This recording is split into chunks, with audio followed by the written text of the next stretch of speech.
Ezekiel 40. In the 25th year of our exile, at the beginning of the year, on the 10th of the month, in the 14th year after the fall of the city, on that very day the hand of the Lord was upon me and he took me there. In visions of God he took me to the land of Israel and set me on a very high mountain, on whose south side were some buildings that looked like a city. He took me there, and I saw a man whose appearance was like bronze. He was standing in the gateway with a linen cord and a measuring rod in his hand. The man said to me, "Son of man, look with your eyes and hear with your ears and pay attention to everything I am going to show you, for that is why you have been brought here. Tell the house of Israel everything you see." I saw a wall completely surrounding the temple area. The length of the measuring rod in the man's hand was 6 long cubits, each of which was a cubit and a handbreadth. He measured the wall. It was 1 measuring rod thick and 1 rod high. Then he went to the gate facing east. He climbed its steps and measured the threshold of the gate. It was 1 rod deep. The alcoves for the guards were 1 rod long and 1 rod wide, and the projecting walls between the alcoves were 5 cubits thick. And the threshold of the gate next to the portico facing the temple was 1 rod deep. Then he measured the portico of the gateway. It was 8 cubits deep and its jambs were 2 cubits thick. The portico of the gateway faced the temple. Inside the east gate were 3 alcoves on each side. The 3 had the same measurements, and the faces of the projecting walls on each side had the same measurements. Then he measured the width of the entrance to the gateway. It was 10 cubits and its length was 13 cubits. In front of each alcove was a wall 1 cubit high, and the alcoves were 6 cubits square. Then he measured the gateway from the top of the rear wall of one alcove to the top of the opposite one. The distance was 25 cubits from one parapet opening to the opposite one. He measured along the faces of the projecting walls all around the inside of the gateway 60 cubits. The measurement was up to the portico facing the courtyard. The distance from the entrance of the gateway to the far end of its portico was 50 cubits.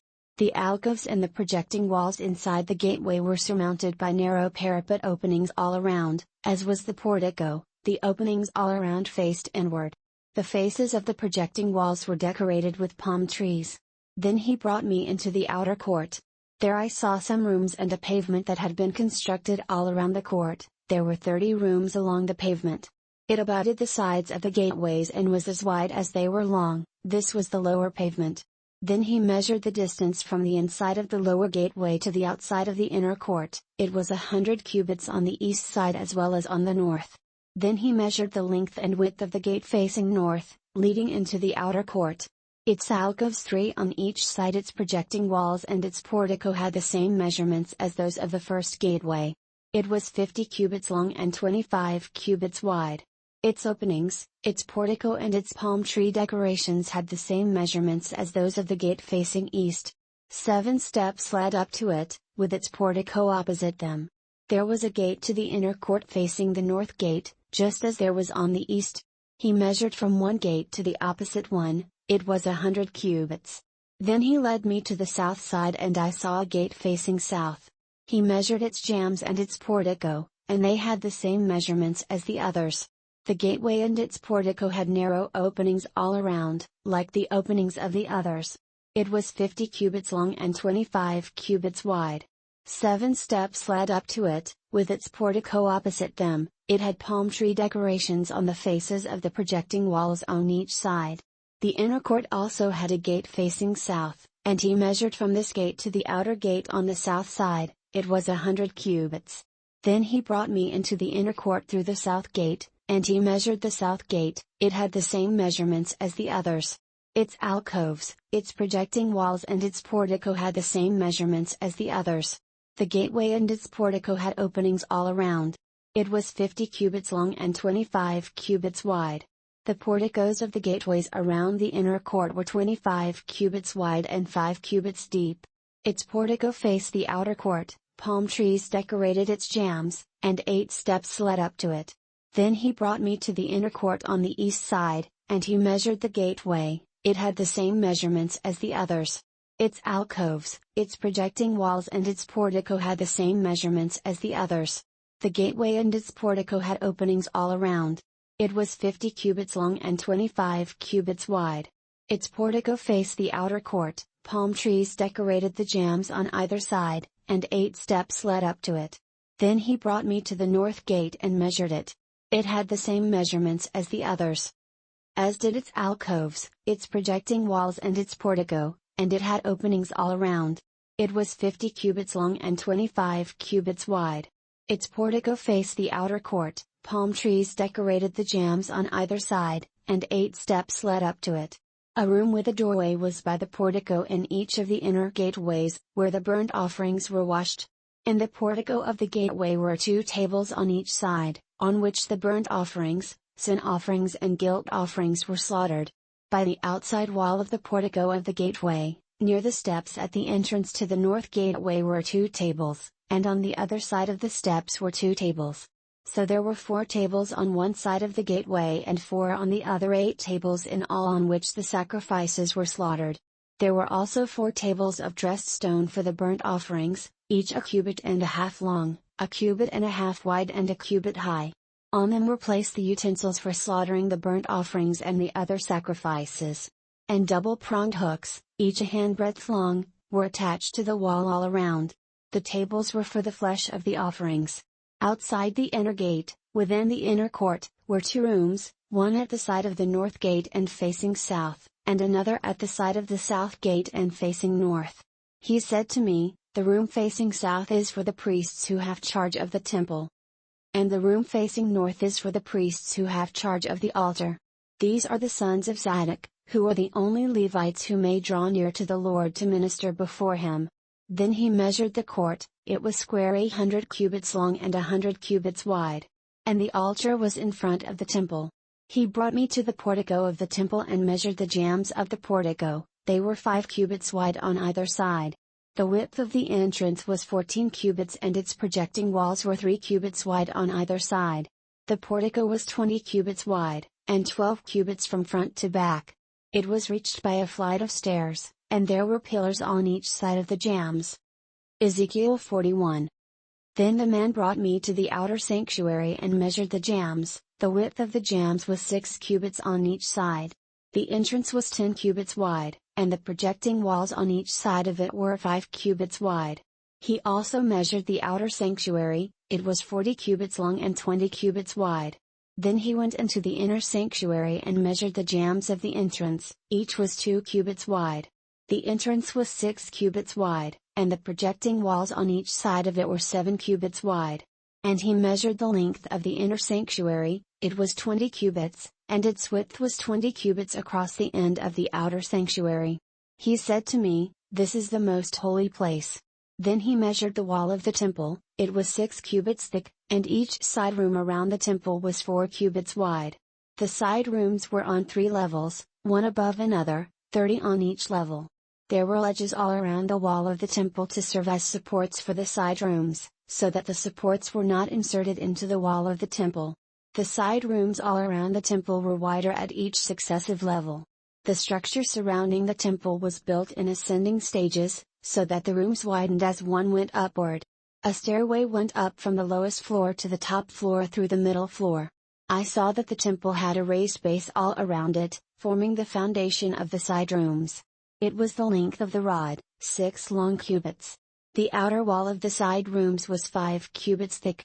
The open area between the side rooms of the temple and the priests' rooms was 20 cubits wide all around the temple.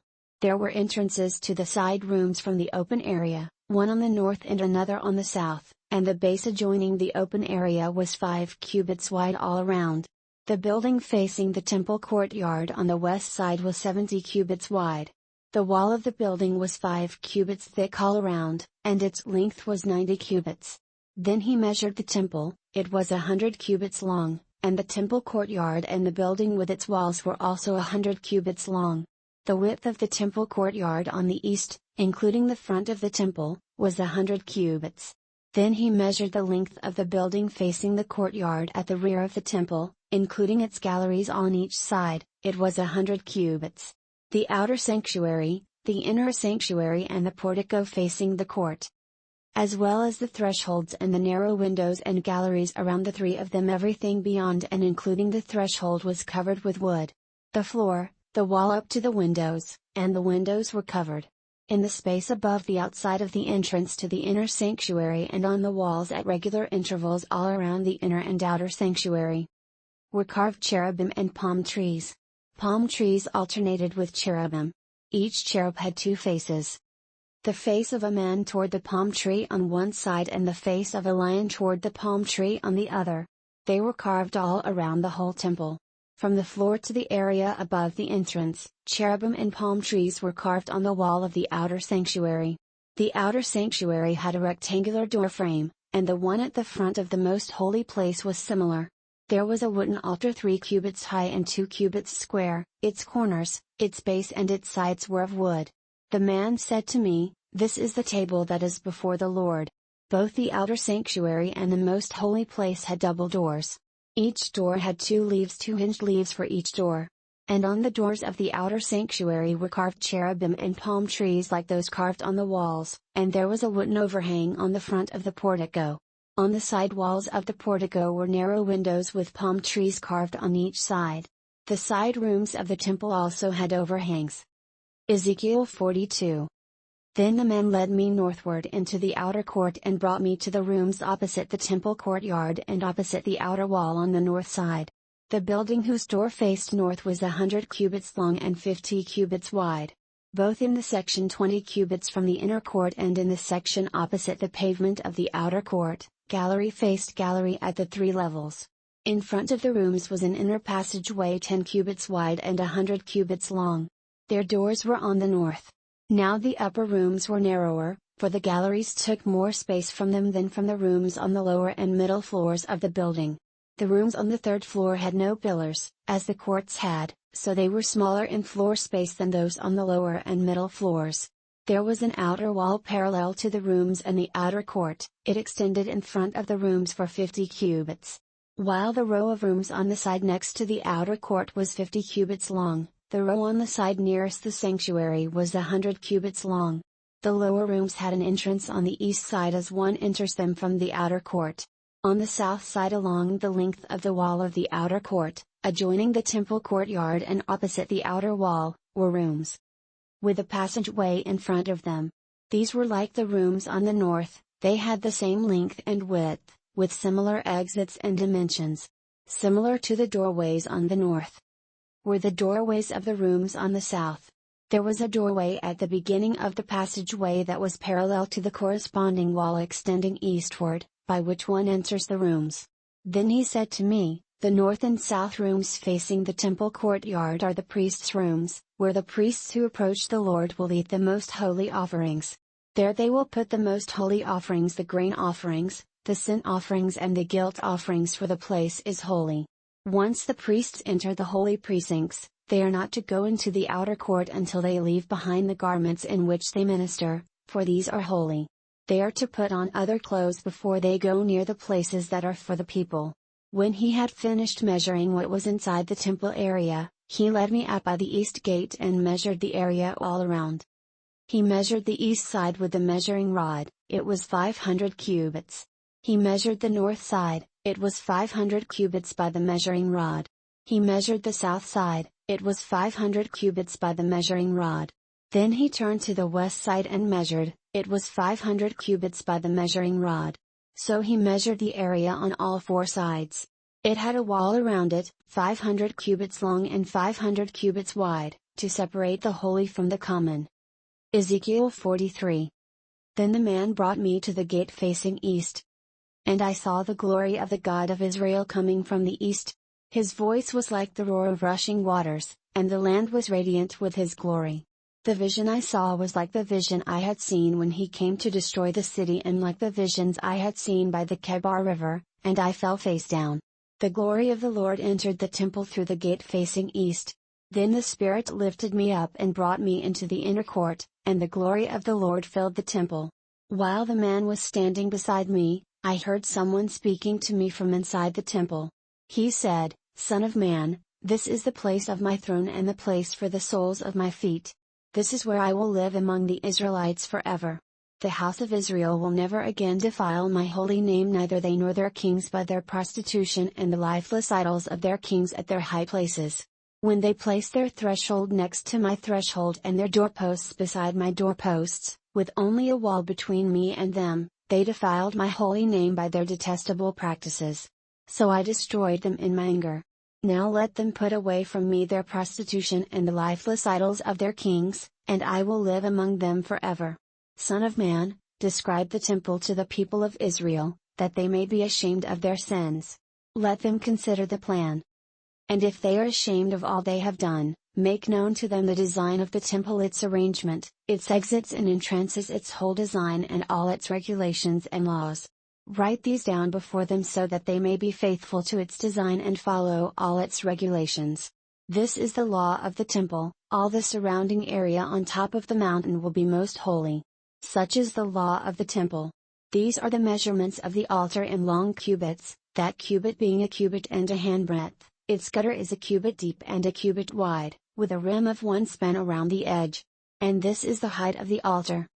From the gutter on the ground up to the lower ledge it is 2 cubits high and a cubit wide, and from the smaller ledge up to the larger ledge it is 4 cubits high and a cubit wide.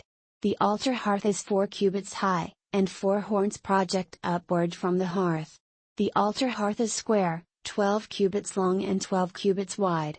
The upper ledge also is square, 14 cubits long and 14 cubits wide, with a rim of half a cubit and a gutter of a cubit all around. The steps of the altar face east. Then he said to me, Son of man, this is what the sovereign Lord says, these will be the regulations for sacrificing burnt offerings and sprinkling blood upon the altar when it is built. You are to give a young bull as a sin offering to the priests, who are Levites, of the family of Zadok, who come near to minister before me, declares the sovereign Lord. You are to take some of its blood and put it on the 4 horns of the altar and on the 4 corners of the upper ledge and all around the rim, and so purify the altar and make atonement for it. You are to take the bull for the sin offering and burn it in the designated part of the temple area outside the sanctuary. OJ, the second day you are to offer a male goat without defect for a sin offering, and the altar is to be purified as it was purified with the bull. When you have finished purifying it, you are to offer a young bull and a ram from the flock, both without defect. You are to offer them before the Lord, and the priests are to sprinkle salt on them and sacrifice them as a burnt offering to the Lord. For 7 days you are to provide a male goat daily for a sin offering. You are also to provide a young bull and a ram from the flock, both without defect. For 7 days they are to make atonement for the altar and cleanse it, thus they will dedicate it. At the end of these days, from the 8th day on, the priests are to present your burnt offerings and fellowship offerings on the altar. Then I will accept you, declares the sovereign Lord.